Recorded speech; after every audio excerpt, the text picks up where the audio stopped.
Bonjour, alors aujourd'hui on va continuer les probabilités avec les lois de probabilité à densité.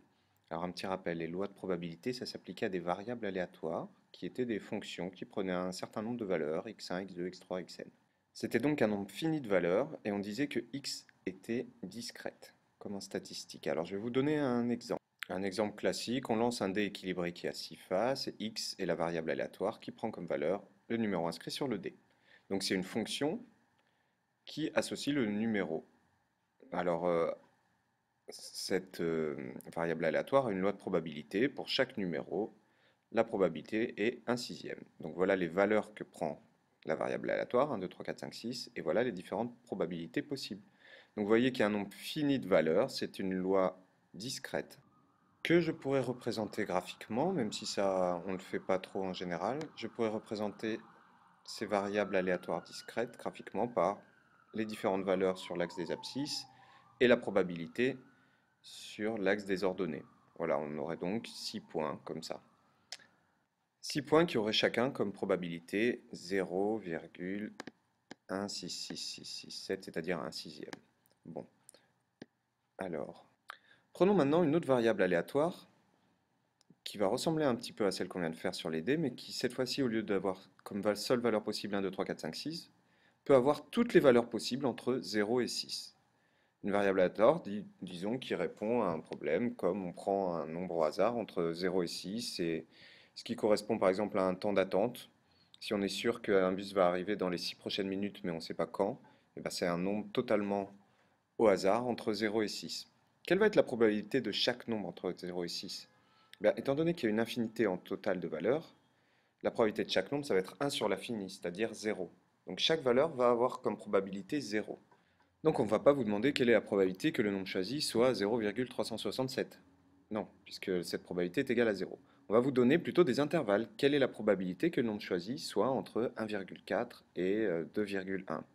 Et donc ces variables aléatoires qui prennent une infinité de valeurs dans un intervalle, là dans l'exemple qu'on a vu c'est 0,6, c'est ce qu'on appelle des variables aléatoires continues, dont la définition est donnée ici.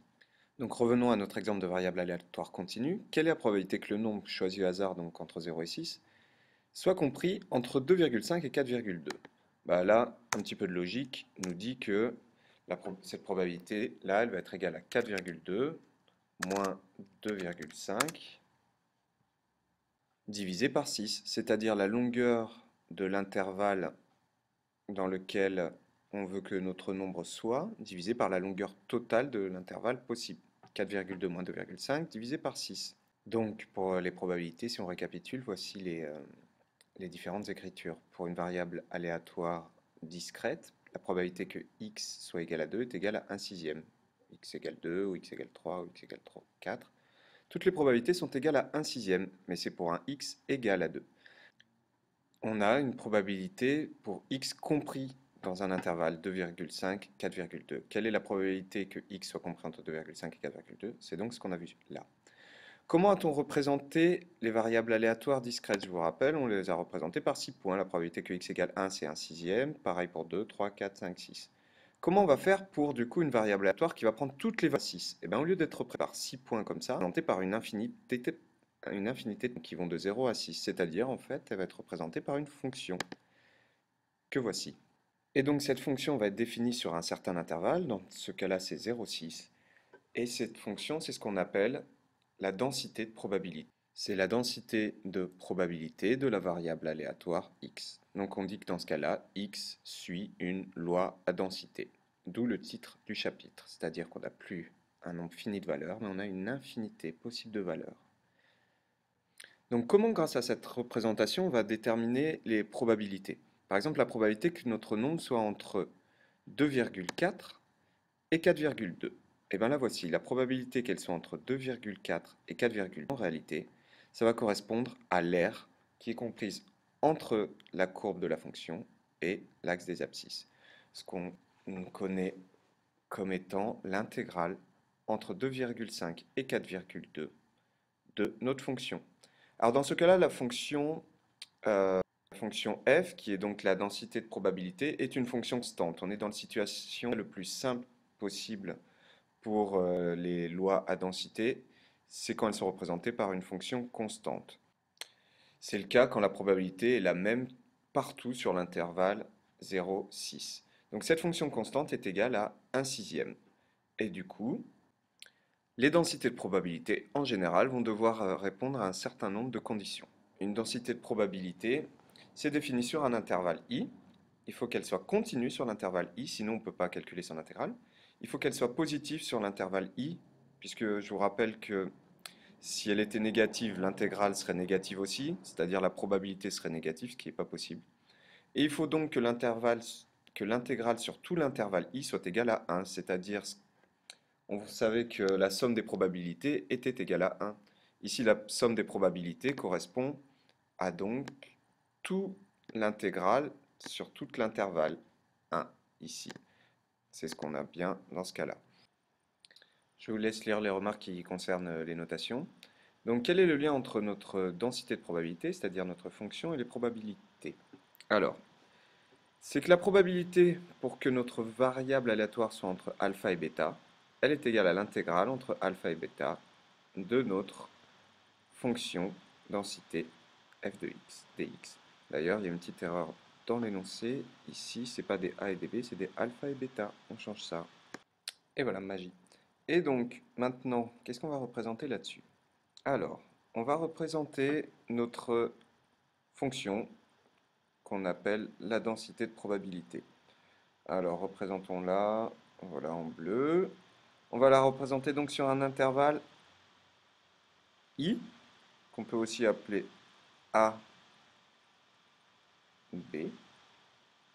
Sur cet intervalle-là, notre fonction doit être positive, continue, et la troisième condition, l'air, c'est-à-dire l'intégrale de a à b de f, doit être égale à 1.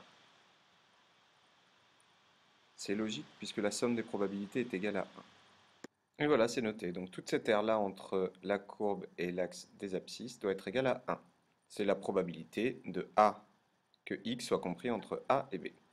Bon, maintenant, si on nous donne un autre alpha, là, et un bêta ici, la propriété précédente nous dit que la probabilité pour que x soit compris entre alpha et bêta, elle est égale à l'aire de cette partie-là. Voilà. Ça, cette aire-là, c'est la probabilité. Donc, alpha, bêta de f de x dx, c'est la probabilité pour que x soit compris entre alpha et bêta. Alors voici quelques propriétés que l'on retrouve soit graphiquement, soit par des calculs d'intégrale. La première, on la retrouve graphiquement, c'est que si jamais la probabilité de l'intervalle j intersecté à l'intervalle k, c'est la probabilité de j plus la probabilité de k. Mais ça à condition que les ensembles ou les intervalles j et k soient disjoints. La probabilité que x soit égal à alpha, c'est ce que je vous ai dit tout à l'heure. Si on prend un nombre au hasard entre 0 et 6, la probabilité que x soit égal à 0,237, ben elle est égale à 0. Parce que ça correspond à l'intégrale de alpha à alpha de f de x dx, et ça fait bien 0. Ici, ces différentes égalités correspondent au fait que est une conséquence directe de la propriété précédente. Et je vous laisse comprendre les deux dernières égalités, les deux dernières propriétés. Alors, deux exemples de lois continues. La première, figurez-vous que c'est celle qu'on vient de voir, c'est la loi uniforme, c'est la plus simple de toutes. C'est-à-dire qu'on prend un nombre au hasard dans un certain intervalle et que chaque nombre a la même probabilité que son voisin. Euh, donc cette variable aléatoire x suit une loi uniforme sur l'intervalle AB si la densité est 1 sur b-a. Je vous remontre graphiquement ici. Ah, c'est pas celui-là, c'est celui-là. Ça, c'est f de x, 1 sur b-a. C'était 1 sur 6 ici, parce que on était sur l'intervalle 0, 6, c'est-à-dire que b-a était égal à 6 moins 0. Donc 1 sur b-a, c'est 1 sur 6. Et si on revient sur le cours, voilà la propriété. Donc, Par rapport à l'exemple de tout à l'heure, je vous le disais, la probabilité que x appartienne, donc on avait 2,5 à 4,2, c'est 4,2 moins 2,5 sur 6 moins 0, c'est-à-dire 1,7 sur 6. C'est ce qui correspond, si on revient là-dessus, 4, donc 2,5, voilà, 4,2. Et bien notre R, 2, ça fait 1,7 sur 6, 1,7 sur 6, c'est bien égal à ce nombre-là. C'est notre R, c'est notre intégrale. Je voulais donc faire cet exemple-là. Alors le bus passe toutes les 15 minutes, ce qui n'est pas précisé, c'est qu'il passe aux heures pile, 7h, 7h15, 7h30, 7h45, etc. Donc un usager se présente à cet arrêt entre 7h et 7h30. Là voilà ici notre variable aléatoire, c'est l'heure d'arrivée de l'usager. N'importe où, à n'importe quel moment entre 7h et 7h30. Donc ça va suivre une loi uniforme, on est bien dans un exemple de loi uniforme. Alors, quelle est la probabilité que l'usager attende moins de 5 minutes? Je vous laisse le temps de le faire et je vous montre la réponse. Alors voilà la réponse. Il attend moins de 5 minutes que s'il arrive entre 7h10 et 7h15, puisque le bus arrive à 7h15. Il y a un autre bus qui arrive à 7h30. Donc s'il est entre 7h25 et 7h30, il attendra là aussi moins de 5 minutes. Donc, ces probabilités qu'il arrive entre 10 et quart, c'est égal à la probabilité qu'il arrive entre 25 et 30. L'intégrale de A alpha à bêta, c'est-à-dire de 25 à 30, de 1 trentième dx. 1 trentième et la densité ici de probabilité. Donc on trouve un sixième et 2 fois un sixième, c'est-à-dire celle-là plus celle-là, ça fait un tiers. Ah, j'espère que vous n'avez pas lu la réponse d'après. La question étant, quelle est la probabilité qu'il attende plus de 10 minutes? Et voilà la réponse. Finissons maintenant sur quelque chose que vous connaissez sur les variables aléatoires, c'est l'espérance. La formule de l'espérance, je vous rappelle que quand la loi était discrète, c'était la somme des x p de x. Ben là, c'est la même chose, ça va être la somme, au lieu d'être la somme, ici c'est l'intégrale, parce que dans le langage des suites, le langage discret, par exemple, les sommes correspondent aux intégrales dans le langage continu. Donc la somme des x p de x, les voilà.